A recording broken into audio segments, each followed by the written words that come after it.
And a very warm welcome to each and every one of you. We've got people from all sorts of places, I know that, so thank you for coming out on a Sunday afternoon. You know, you've just recovered from going to White Night last night, I'm sure. But it's great to see you all here. As we gather, I'd like to begin by acknowledging the traditional owners of the land on which we meet today, the Wadawurrung people, and pay our respects to elders past and present. I'd like to extend a particular welcome to our guest speaker, Tim Costello, who's had to battle to get here because there's been people out on bicycles going around the bay. Tim, as I'm sure you're aware, is a lawyer and ordained minister. He served in the Baptist Church in St Kilda and in Collins Street, and in both places worked with those on the margins of society. More recently, Tim served as CEO of World Vision, and now, amongst other things, Tim is the public face and voice of the Alliance for Gambling Reform. The Alliance is a national advocacy organisation which works to prevent and minimise the harm caused by gambling. And quite a lot of organisations are associated with the Alliance, including the Uniting Church.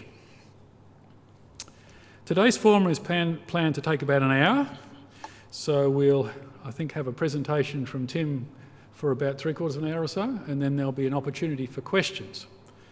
And then there's an opportunity too to go next door and to continue the conversation over afternoon tea. By the way, this presentation is being recorded and will be available on the congregation's YouTube channel. So if you want to let someone know about how to use that YouTube channel, just search for St Luke's Uniting Church Highton under YouTube and it will come up. The Mission Outreach Ministry team, I think that's right, isn't it, Sue, of this congregation was meeting a few months ago.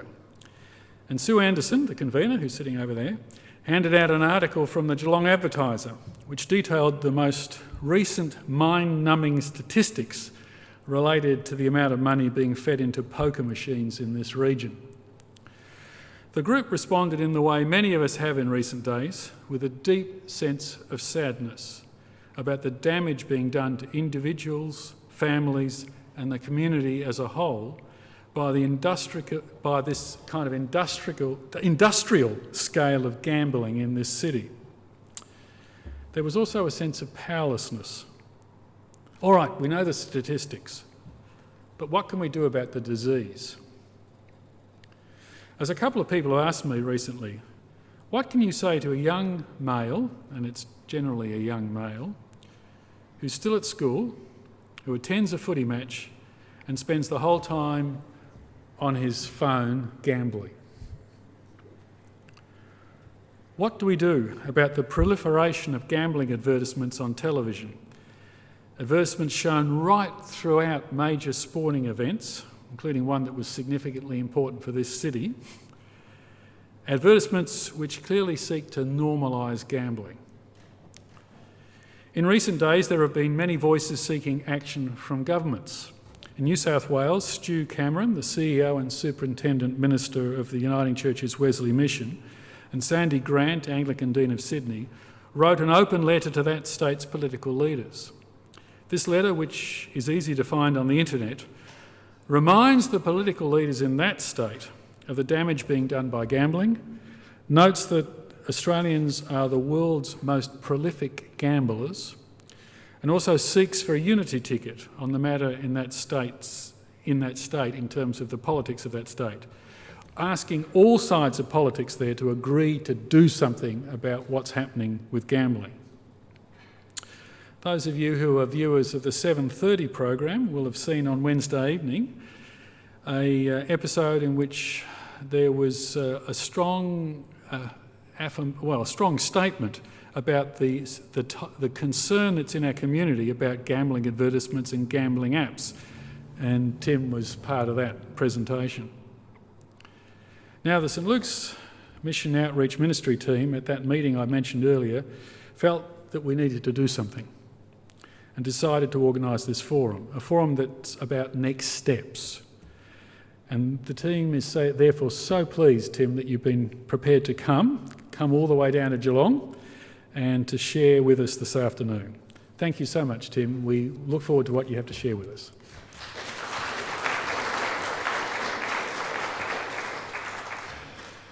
Thank you so much, Paul, for that introduction. Thank you so much for being here. I never underestimate in a time-poor community with so many other options on that people actually give up time to come out on a Sunday afternoon and hear a pretty serious, morally serious topic. When you think about it, all we have in life is time, right?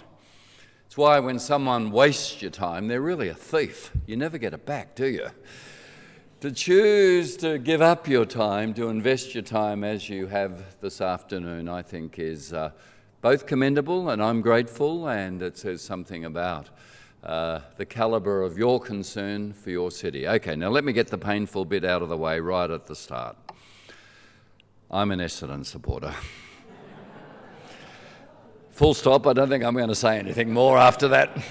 Congratulations, Geelong, for those of you who are Geelong supporters. And I must say, even though I sing the cheer, cheer, the red and the white a lot, my son, at 38, won a grand final just a few weeks ago for South Melbourne. He plays for them, and it's his last game of footy ever. He's played for 20 years or more. But a grand final, and cheer, cheer, the red and the white is what we sing. And he was sort of hoping Sydney would win because Sydney comes back to South Melbourne on the Sunday, and it unfurls the pennant and the cup there at South Melbourne. But congratulations, Geelong. Okay, you don't know how painful that was to say. You do.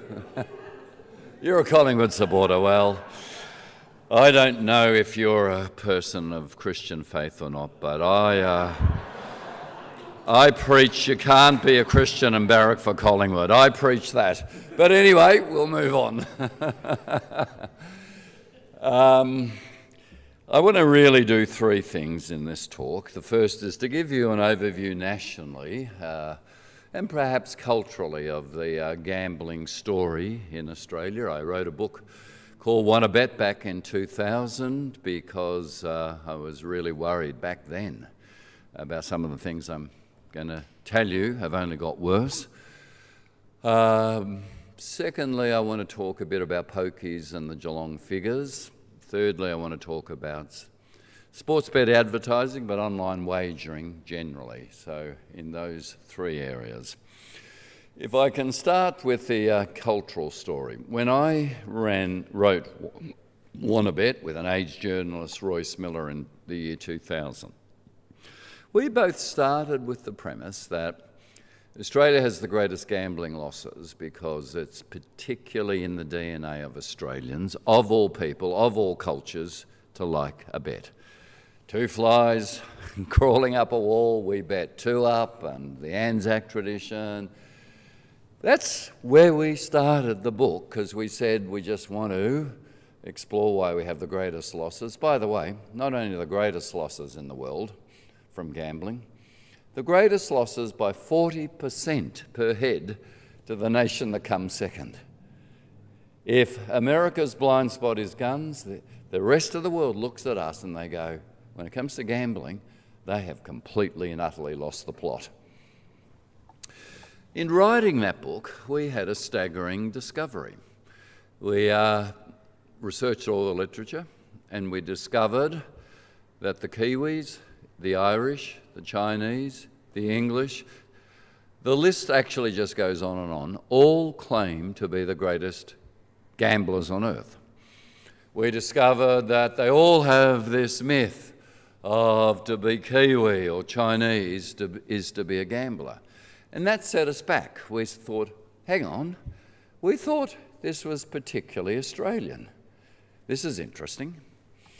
Then as we dug in further, we recognised that Australia has the greatest losses, not because of all nations we are particularly born to gambling, baptised in eucalyptus oil at birth and a punt, and that's what makes you Aussie.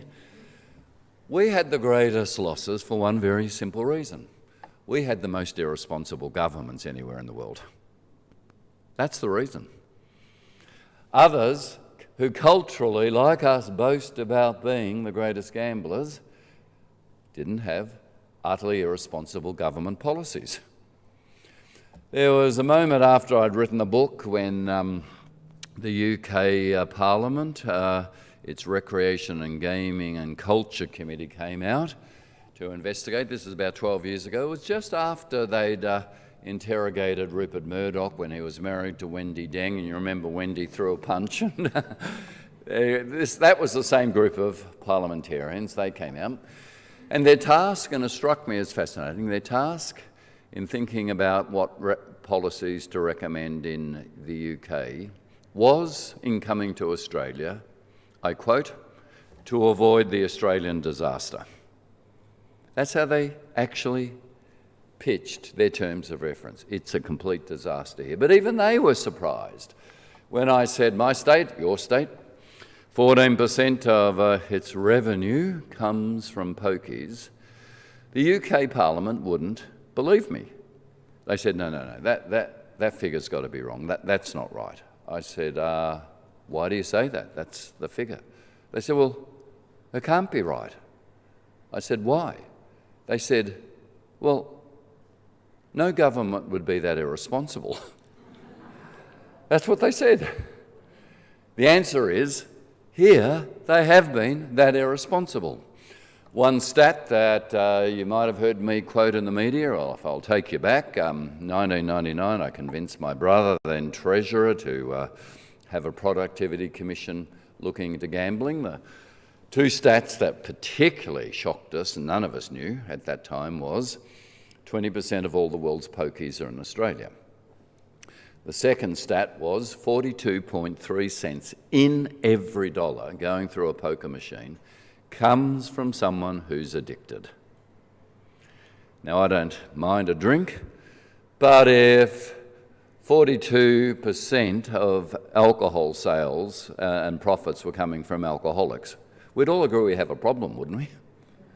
That would be devastating. That Productivity Commission report drew John Howard out as Prime Minister saying, I'm ashamed, it's terrible. But it's a matter for the states, right? Peter's plan, and he meant well with this, was to bring in a GST, which he did, to give the states the revenue from the GST, which he did, to say then they no longer have any excuse to be addicted to the pokies revenue. That was the plan. That's how it was meant to work. Guess what happened? They took the GST and increased their dependence on the pokies. How utterly irresponsible. The second figure, which isn't in the Productivity Commission reports, has come to light later, is that of pokies in pubs and clubs in the world, Australia has 75% of the pokies in pubs and clubs of the world. Of the world. Most pokies are in casinos, which is a sort of different business. It's destination gambling. If you're going to a casino, you're at least thinking, I might gamble, I need to get home. Some casinos are remote and, far away. Why do we have the greatest gambling losses of the 24 billion that's lost each year nationally, 15 billions from pokies? Why do we have the greatest gambling losses? Because we have 75% of pokies in pubs and clubs. That means you weren't planning to go to gamble, you're planning to go to shop. And there they are, open from 9 to 5 a.m. 9 to 5's not Dolly Parton's 9 to 5. 9 a.m. to 5 a.m. There they are, and you were just going to go to Woolworths and do your shopping. You hadn't thought, I'm going to gamble. And suddenly they're there, and as we know, you're drawn in. We have the greatest gambling losses from pokies, 75% of them in pubs and clubs, of the world's in pubs and clubs, because we have the greatest accessibility. Both Productivity Commission reports, so there was the one with Howard, Kevin Rudd, before he became Prime Minister, said, what should I do about gambling? I said, renew the Productivity Commission report. Unfortunately, it came down in 2010, just the day before Kevin Rudd was being removed as Prime Minister. It got buried. But it showed that it's up to nearly 50 cents in every dollar going through a poker machine comes from someone addicted. Now, when you realise that, you realise the message gamble responsibly is as sensible as saying use heroin responsibly. This is built on addiction. The profits are built on addiction. This is what is such irresponsible government and failed public policy. And when governments say, oh, but the revenue, well, would you seriously then legalise heroin and let people get addicted and say we're taxing it and the revenue's great? I mean, this is a complete public policy nonsense. Pokies are state licences. When a state hands them out, a state's first duty is to protect people. You don't hand out licences to do damage to people.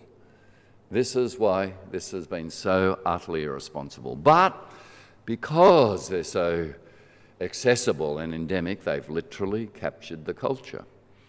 And it's become a bit unthinkable to actually get out of them. We've had a little bit of movement in New South Wales.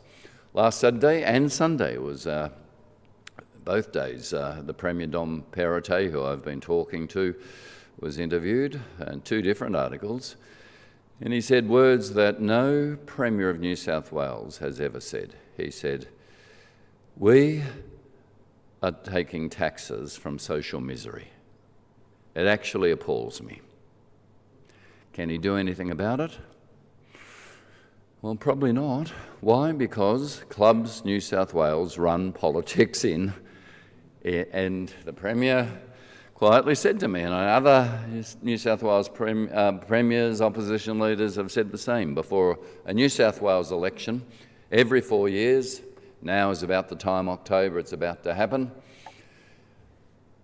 every government and opposition sign an MOU with who? Clubs New South Wales. An MOU that says we won't raise taxes, if we introduce any new regulations, reform of pokies, slowing them down, things I'll get to, for you to act on, we will compensate you. As this Premier and other Premiers have said to me, we have to do it, they're just so powerful. They're billions pouring into the coffers of both sides of politics to determine elections. That's how utterly captured it is. So that's why it was historic and brave for Dom Perrottet last Saturday to say what he said. They were the first words ever. New South Wales clubs, of course, went hysterical. You're taking away our freedom. But they run the state. We often used to say New South Wales has been rotten since the Rum Rebellion. We blamed rum back then. It's actually rottenness because of pokies. That's what it's rotten because of. If you read that article from last Saturday in the Sydney Morning Herald, it wasn't in The Age, so you probably didn't. It just did a history of how when Julia Gillard, needing Andrew Wilkie's vote, minority government, absolutely did the right thing, saying we're going to have mandatory pre-commitment cards. That's where everyone who plays has to lock in their losses, set a time limit, set losses limit. Clubs New South Wales ran the most massive campaigns I've ever seen in my life. It was called the Un-Australian campaign, with Alan Jones and so many others on board. They literally so terrified Gillard's backbench, Labor, those backbenchers, beat up by Clubs New South Wales, marched into Gillard and said, you've got to tear up the deal with Andrew Wilkie or we're going to vote for Kevin Rudd. That's how powerful it was. Wilkie was trying. Gillard rang me and she was very emotional because she actually, as Prime Minister, believed in this reform. And she said, Tim, I'm going to lose my Prime Ministership. I just can't. I've got to back away from the deal. She explained to me she had to try and win Peter Slipper, who was a Liberal, over and put him in the chair to neutralise the vote, thinking her minority government would lose Wilkie's vote.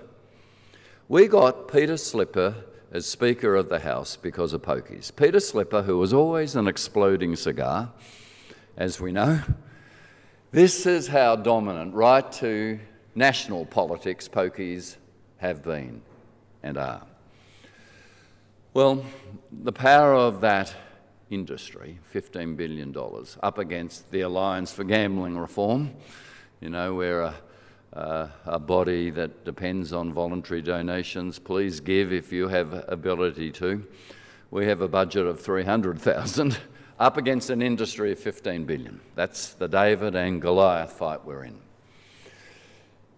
When I mentioned the fact about America's blindness with guns, there are other links here that are important to make. Where did the Gamble Responsibly message come from? Let me tell you, 2012, Anthony Ball, head of Clubs New South Wales, went to an NRA conference in America, National Rifle Association. There he was taught, guns don't kill, people kill. Never, ever blame the gun, blame people. He had a brilliant idea. He came back and he sold to state governments what sounded good at the time, the message, gamble responsibly. There's a few pathetic, irresponsible individuals. The rest of us are responsible, so tell them to gamble responsibly. No, it's the machine. The machine is built for addiction. We now have the MRI brain scans. We've had Massachusetts University do it, Institute of Technology and Cambridge. The dopamine release, when you're sitting in front of that machine with the lights and the sounds and the bells, the dopamine release hits the pleasure centre of the brain with cocaine. It's the machine. Like it's the gun that kills, it's the machine. Gamble Responsibly has just silenced and shamed anyone who might have a problem. It's easier to actually admit you've got a drug problem or a mental health problem than you've got a gambling addiction today. Why? Because you have been brainwashed with gamble responsibly. I must be irresponsible. I. No, the business model of the pokies industry, the commercial bottom line of the pokies industry is built on the addiction. Less than 20% of the population play pokies. Those that play them regularly are addicted, transferring wealth from addicted people who then go to commit crime, not feed their kids, transferring, because most of the pokies are in the poorest areas, money from the poorest to the captains of gaming industry. These are CEOs of clubs, not-for-profit clubs in New South Wales, but it's true here. These CEOs are paid far more than the Prime Minister. These CEOs will say, oh yes, but we give a little bit back to the community. Let me tell you, it's tiny, it's microscopic, which is why they're spending, as not-for-profits have to, the money on themselves, on salaries, on gold-plated bathrooms. You go to Bankstown Club with pokies, over 500 machines, they've got an indoor rainforest. At Bankstown, they've got a massive childcare centre next to the pokies. They have to spend money on themselves, gold-plated everywhere. This is surreal. This is complete nonsense. Well, when we come to Victoria, both sides of politics, but particularly Labor here, have been captured by the industry. It's more the Australian Hotels Association than clubs here in Victoria. Back in 2017, the licences for pokies didn't come up for renewal to 2022. I and a few of the women who are part of our champions, women who have suffered and lost everything, some gone to prison because of their pokies addiction. We heard they were rushing through the upper house, that had gone through the lower house, a deal in 2017 to extend pokies licences that didn't come up for renewal to 2022. They were extending the licences in 2017 to 2045. We rushed in, we asked to speak to Matthew Guy, who was opposition leader then, and to the Premier, Dan Andrews, neither would see us. I said, we've got women, let them just tell their story. They wouldn't see us. It was being rushed through the upper house. When it went through, I made a speech from the visitors' balcony, uninvited, unallowed. Funnily enough, they were also shamefaced. They let me speak. And then the speaker said, you know, Reverend Costello, this is out of order, and I was escorted out. A number of the Labor women particularly came up to me. They looked around, they said, we agree with you. This is terrible. Now, that extension we discovered another feature of only when the transparency laws for political donations came in a couple of years later, which were good laws about the limits and the real-time transparency about donations. We didn't know back then. Back then, in 2017, the AHA, Australian Hotels Association with the Pokies here in Victoria, had given the single largest donation in State Labor Party's history, $761,000 to Dan Andrews and $500,000 to Matthew Guy. We didn't know that till some years later. Who owns the state? Who sets policy? Who actually allows the predatory behaviour to go on? A cashed-up industry that has bought both sides of politics. Well, as I'm talking like this, I should bring it back to the local area. And these figures you will probably all know, but let me just run you through them so that it brings it home here. Gamblers in the Geelong region lost $11,659,000 in the month of July alone. They were the worst losses on record since poker machines were introduced in 1992. Since poker machines were introduced in 1992, here in Geelong, you have had, that's 30 years, you have lost $2.85 billion in losses. And the losses are going up. In terms of where they're the highest, well, the highest losses on record in July, and with August exceeding those losses. The increase in stress, trauma, spikes in crime, theft, family and domestic violence, other comorbidities are the ripple effects of those large figures and numbers. Geelong has the highest number of poker machine venues of any Victorian municipality. It's appalling.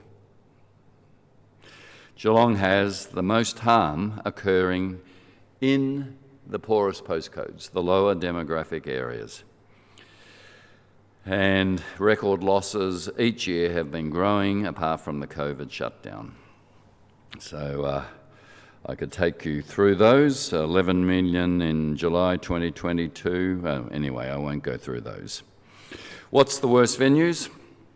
Grovedale Hotel's 80 Pokies machines swallow $9.23 million during the 2021-22 financial year.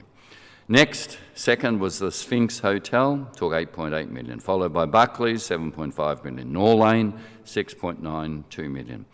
The Lord of the Isles Tavern, 6.47 million. Warren Ponds Hotel, 6 million. Gateway Hotel, 5.4 million. You know those areas. If you don't, I'm told they're located in areas of substantial social disadvantage, including high migrant communities, higher levels of unemployment reliance on welfare payments, much higher rates of incarceration, higher crime rates compared to the more affluent areas of Geelong. Which is why we are inviting you in calls to action to write to MPs, to write to the Council, the City of Greater Geelong, to sign petitions. We've got petitions on the Alliance for Gambling website. To write and say, why are pokies allowed to be open 9 a.m. to 5 a.m?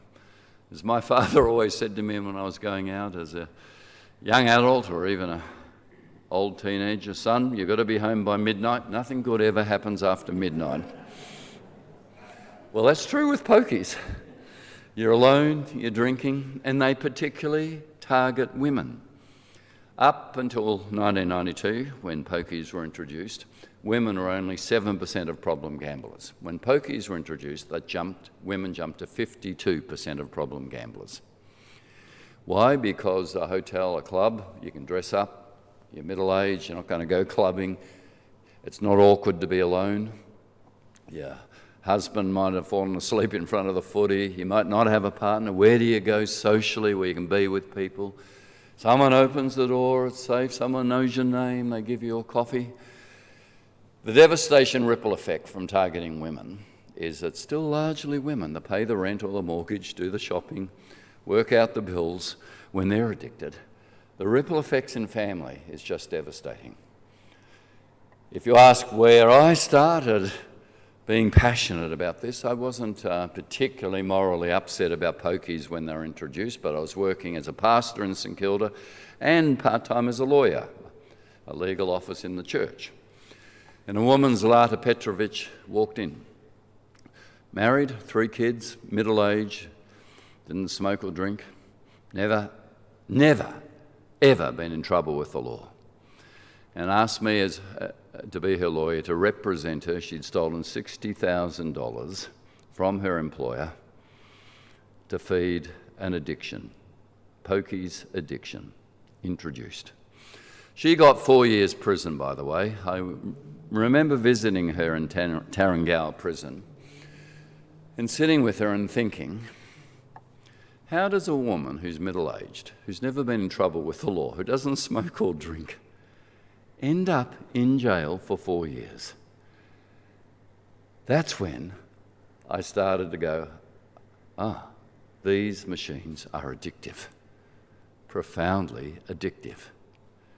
And we're turning people who were never criminals into criminals, and we're giving them a smarmy message, gamble responsibly, as if that is our social duty. Well, when you write or letters or speak to your MP or councillors, talk, 1, about the opening hours. Secondly, talk to them, because they won't know, about what has just happened in Tasmania. Now, this is a big breakthrough. It started up in New South Wales. Victor Dominello was the Minister for Gaming and Consumer Affairs, and he said, let's introduce a cashless card. He put New South Wales driver's licences online, and it leads Australia, and he's been terrific in digital service delivery by governments. He said, we can do this with the pokies, a cashless card. You have to prove your identity, licence, whatever, to get a card. And then when you play, you set limits, and you have to set limits, and time. And he started to roll these ideas out. He said to me, you know, Tim, we had an inquiry into the ice epidemic in New South Wales. We never got to the bottom of it because we didn't break the business model. The traffickers selling ice would go into a suburban pokies, a club, a pub. You can load up 10 grand in one go there. They play for 5 minutes. They might get 9,500 back. Don't mind the loss. They get a check, and suddenly they're untouchable with the police who say, explain your unexplained wealth. Oh, I've been at the pokies.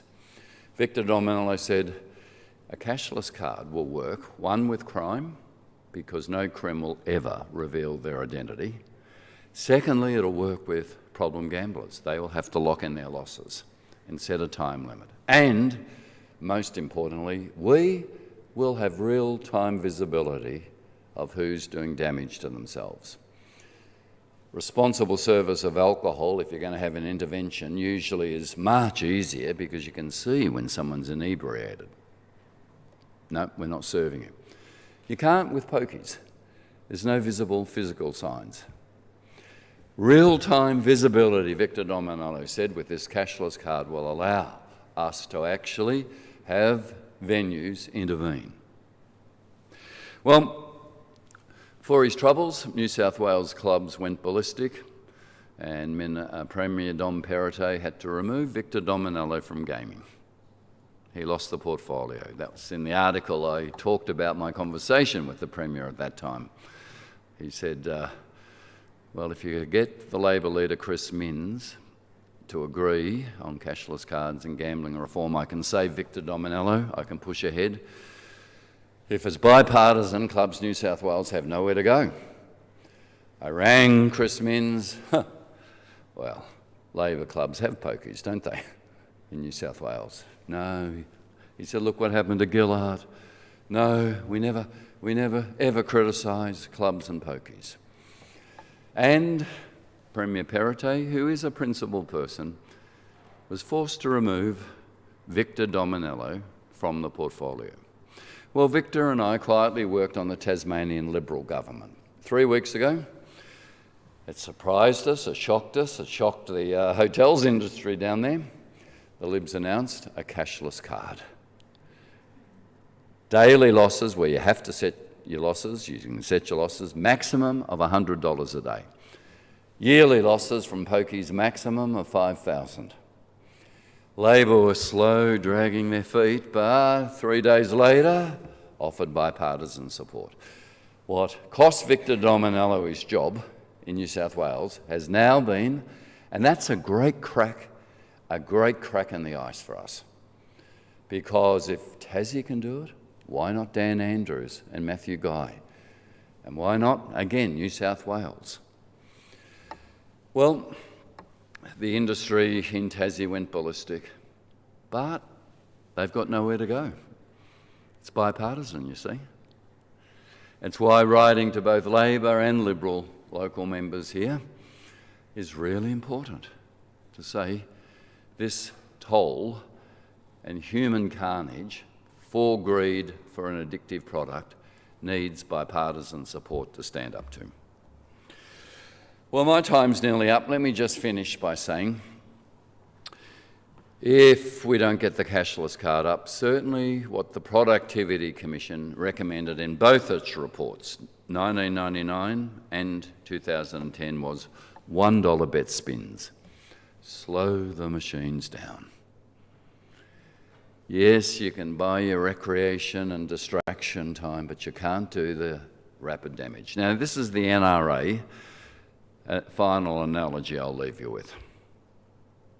So they helped come up indirectly with the Gamble Responsibly message. When I look at the power of the NRA, they always claim Second Amendment rights in America, right to carry a gun. I say every American has the right constitutionally to carry a ball and musket rifle. That's what it was when the Second Amendment was written, right? What happened was the same Second Amendment now is used to justify semi-automatic rifles that kill kids at Sandy Hook and in Uvalde and so many other places. I've had this conversation with the Premier of New South Wales. He got it straight away, yeah. Of course, the technology has changed, not our regulation. Pokies, when they were one-arm bandits, coin-operated, mechanical, couldn't do much damage. What happened? They became digital. Loading up $10,000 notes in one go. Fast spins, not the $1 bet spins, the Productivity Commission. Just slow them down. Preferably the cashless card, that's our first ask. Lock in your losses, because it gets rid of the crims and helps people who have a problem, but if they won't do that. One other bit on this. In the Royal Commissions, and now they're just rolling coast to coast into casinos, Queensland, I've been doing media on that yesterday, the last utterly unfit to hold a licence, enabling organised crime star in Brisbane. And of course the government's totally captured again. They have, without tender, allowed Star to build a massive new casino called Queen's Wharf, moved from the Treasury building, if you know Brisbane, into it. Again, MOUs, no tender, and suddenly the Attorney General is having to say, oh, yes, well, yes, the inquiry, which was forced on them because of Perth, Crown, Melbourne, Crown, Barangaroo, Star in Sydney, they had to have an inquiry. Well, yes, yes, they are our major partner in Queen's Wharf. Oh, yes, they're unfit to hold a licence. Now, what do you think is going to happen? We know the formula, too big to fail. That's what's going to happen. Oh, they'll get rid of the board, they'll get rid of a few of the CEOs, same company, same DNA, and we'll have a manager watching them. We haven't had that announced yet, but I'm predicting that's what will happen. But the point I make is in those Royal Commissions, starting in Sydney, and certainly the one into Crown here in Melbourne, what was recommended for Crown Pokies? Justice Bergen said it in Sydney first. She said, well, Barangaroo doesn't have pokies, but pubs and clubs in New South Wales should have a cashless card. Because if we stop the money laundering at Crown Barangaroo, where does it go? It's a waterbed. You press down here, it comes up in the clubs and pubs with pokies. Here, Crown Royal Commission, Mr. Justice Finkelstein said, Crown Pokies have to have a cashless card. And the government, Andrew's government, has said, yes, they've accepted all the recommendations, that's going to happen. Now, it's exactly the same system with pokies to the ones in Crown in suburban pubs and clubs here in Geelong. Put pressure on both sides of politics to just extend it. You might stop the crime at Crown, thanks to a Royal Commission. Where does it go? It just flows to the lowest point to clean up the money. That's happening here in Geelong, along with the social misery. Thank you for being here, and I'll hand back to Paul.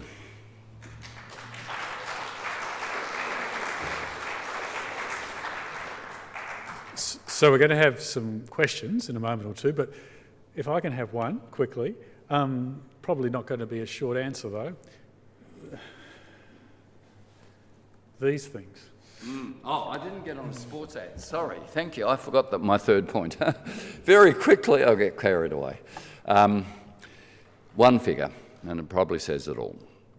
In Australia, there are 943 sports betting ads on free-to-air TV every day, 943. In the UK, there are 11 a week. 943 on free-to-air here, 11 a week. Italy, Spain, lots of other countries have banned all gambling advertising.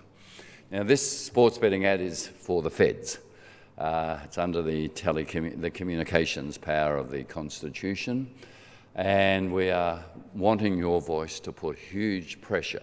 The tsunami of ads shaping our kids, and you've heard me say this, I don't need to go on, grooming, and I use that word, grooming them to be future gamblers. There's not a child today that has watched sport, a 10-year-old child, that does not associate it with gambling.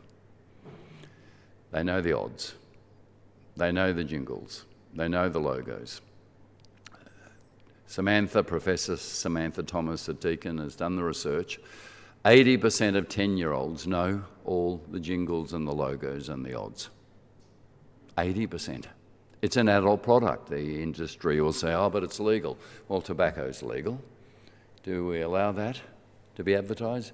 Alcohol's legal. It can't be on before 8:30 at night. Sports bet ads are on in the 6 o'clock commercial newses. On MasterChef, The Block. We've just had the Sportsbet Brownlow and the Sportsbet Grand Final, and the same with the NRL. This is grooming, mainstreaming, normalising with an adult product. If I was going to be provocative, even brothels are legal. To the Sportsbet defence of, but we're legal, are we going to allow kids to see those ads? You know, this is a complete nonsense. So, sorry I forgot to get to that, Paul. So, with some questions. We've got, Linda, are you speaking or are you taking the mic? So we've got a couple of people with mics, so if you just want to put your hand up and then someone will bring a mic. Tavita, do you want to say something? Tavita over here wants to say something. Perhaps we can sort of keep it to sort of fairly succinct statements or questions. Tim, thank you for your presentation. In addition to the cardless device that you're suggesting, would it be, in addition to that, to have a, to run a a program or just a very short thing in the school, like sex education and Yep. things like that? So, great question. If you saw the 7:30 report, David Schwartz, ex-Melbourne champion, who lost $5 to $6 million with his gambling addiction, is in schools. The 7:30 report showed him. We do a bit in schools. There are a few groups, because kids in schools all are looking at their multi. They're not watching the game that you and I are watching. They're watching a different game. It's not of interest for many of the young men who are sports betting the winners. It's whether on the multi, first goal, first kick, who leads a quarter time. That's what they're now watching. It's literally corrupting the game. And the AFL is utterly irresponsible. The AFL were fine with clubs getting out of pokies, and we've had some success. When you feel hopeless, just go. Even Hawthorn with Jeff Kennett has got out of pokies. Kennett I mentioned because he called for a gaming-led recovery. Remember that when he was Premier? He described Crown as the new spirit of Victoria, the vision of the state. That was Kennett's language, and he was defending the pokies. Even Hawthorn getting out of pokies. Geelong, Colin Carter was the president, a Christian, a Baptist man, and he got them out. Eddie Maguire, when he got out of pokies, rang me, said, "Tim, you've been a pain in the arse." He said, "But we've done the right thing. We've got rid of them. We lost some money. Tim, it feels like a spiritual experience." Now, Eddie and spiritual experience, oh, well. But now, AFL was saying, yeah, that's fine, because they didn't depend on pokies. As soon as it was their bottom line, their sponsorship and the TV rights with sports betting, the AFL have just doubled down. And it is utterly irresponsible. Look, we know many of those execs at the AFL are mad sports betting punters. One of the first women on the AFL Commission has told me she was just shocked at board meetings about the boys on their sports betting apps who are running the game. In schools, really important too, absolutely. Just, Tim, interesting your analogy there about grooming, that we can look at this situation as the perpetrators are grooming particularly children. Can you see a situation where, with this grooming happening, that we can say my son was young, all of a sudden he's become addicted? Can we then go to the powers that be and say, well, my son has been groomed, and as in the physical grooming and so on? Is that a possibility? I think there will be in the future class actions. I think there will be, and this is extraordinary to say, given the church failed in the Royal Commission with the inquest into sexual abuse, we'll be having more Royal Commissions into grooming of kids and the flowering of addiction problems. At the moment, so you have the figures of the 24 billion lost, 15 billion's pokies. It's 2 billion online wagering. They don't disaggregate the figures. Sports betting, we think, is at least 1.3 billion of that 2 billion. But it's the fastest growing.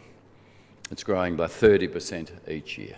And its advertising budget is much more massive than, what's his name? Harvey Norman. It is so lucrative and so fast growing, and our kids are seeing it. It's grooming.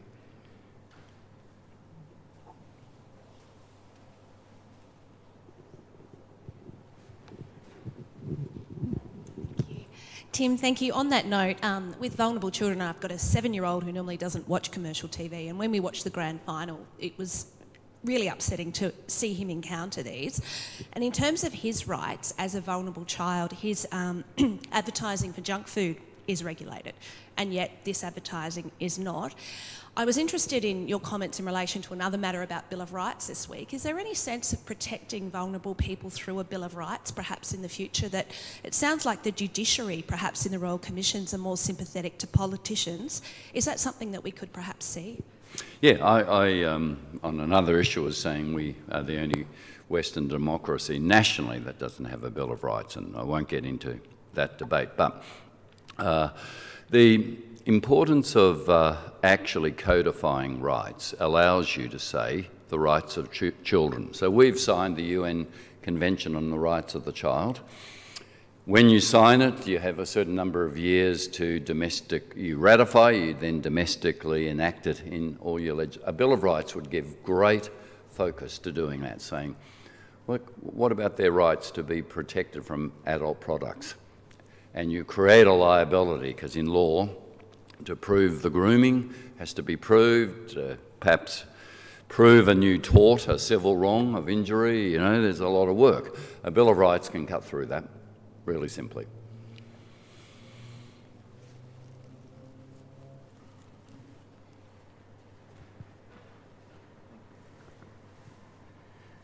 Tim, I just want to say thank you to you.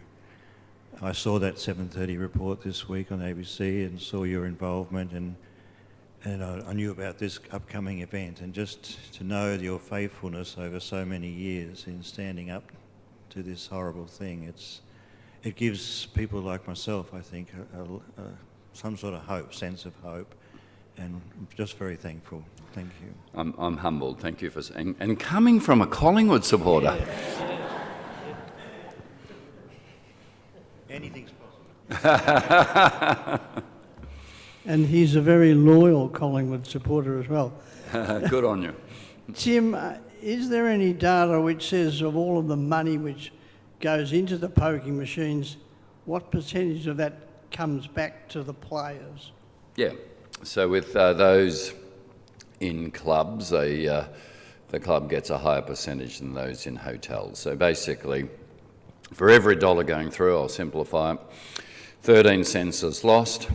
It goes a third to the government, a third to the venue, sort of a third maybe partly a community grant or some other form. It's all a bit hazy and obscure.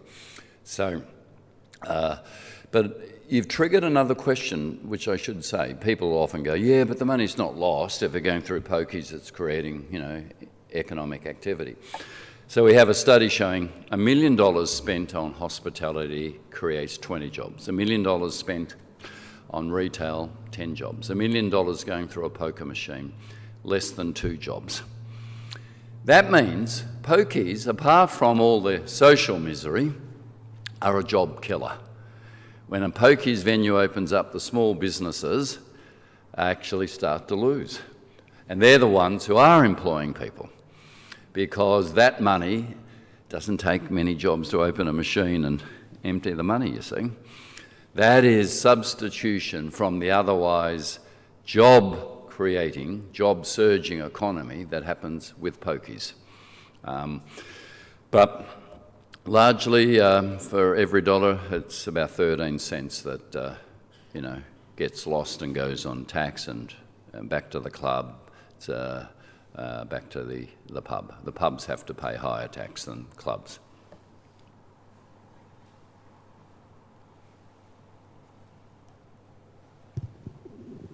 Yeah, thanks, Tim. I'm probably a victim, but it's not the poker machines that were my victim, because when they became legal in Victoria, I said to my father, that's the ruination of Victoria.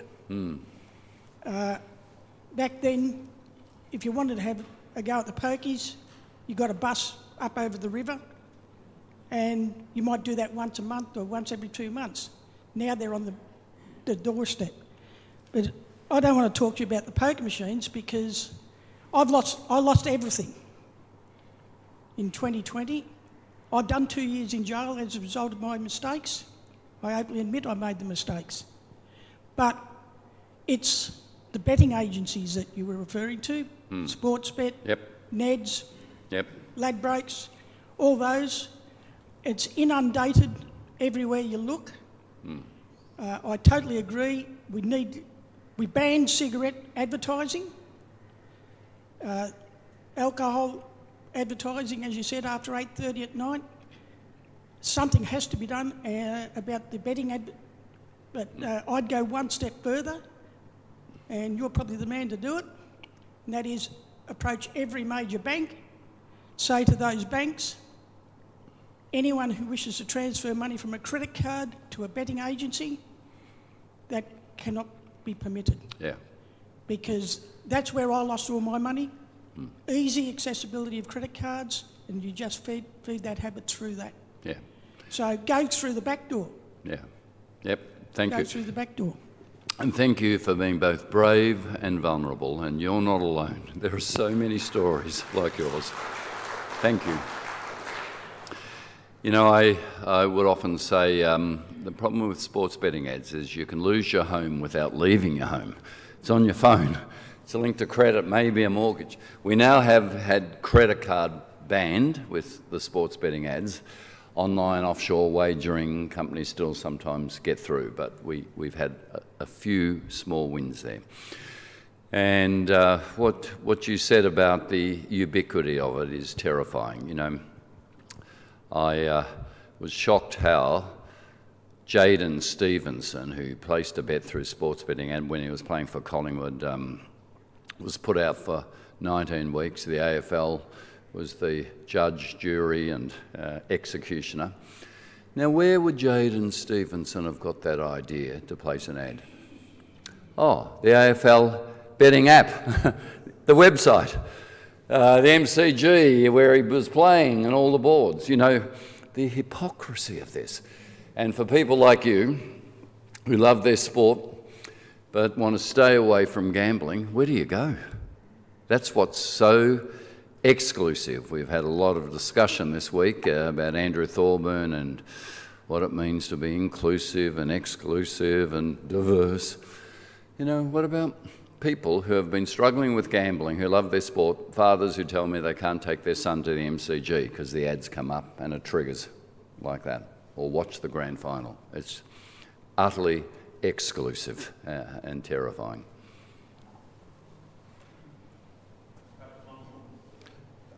Thank you very much, Mr. Costello. You gave comment about some of the sports betting ads that we see on free-to-air television. Are the sports betting ad companies required to contribute to the anti-gambling ads that also appear on television? And is there a limitation on how much the anti-gambling lobby is able to get its message out because of limited funding to do counter-advertising Totally. to those agencies? No, Would it help for legislation to force the gambling companies to contribute to anti-gambling advertising more than they currently do? Yeah. No, it's a great idea. Look, the extraordinary thing about sports betting ads is that they all set up in Northern Territory. That was the loophole. They're all foreign owned. They then target all of our kids and free-to-air, and they pay virtually no tax. There's point of consumption tax where states have tried to claw a bit of tax back. So that little bit of tax, it's minute that they pay, in theory the government would say funds some of the love the game, not the punt, or the ads that are against sports betting, but you don't see them. You know, we're up against 943 ads a day. Where's the counter message? It's just not there. So yeah, it's a really good suggestion.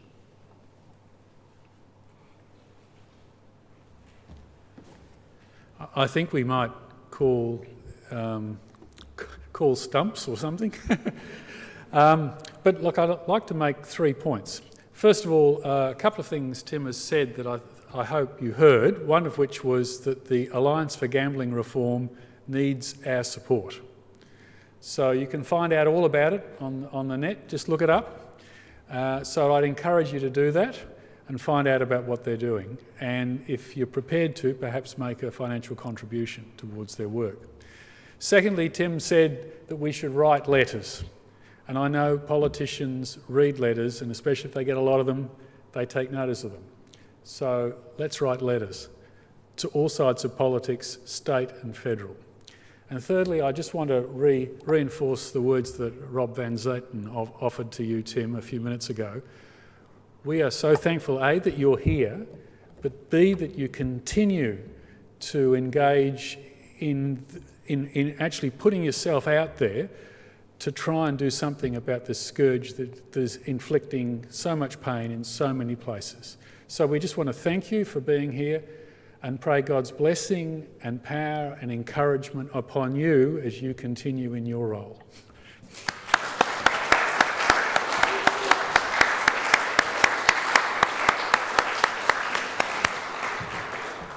Now, this has been recorded, so you can watch it through our YouTube channel, or you can show it to your friends.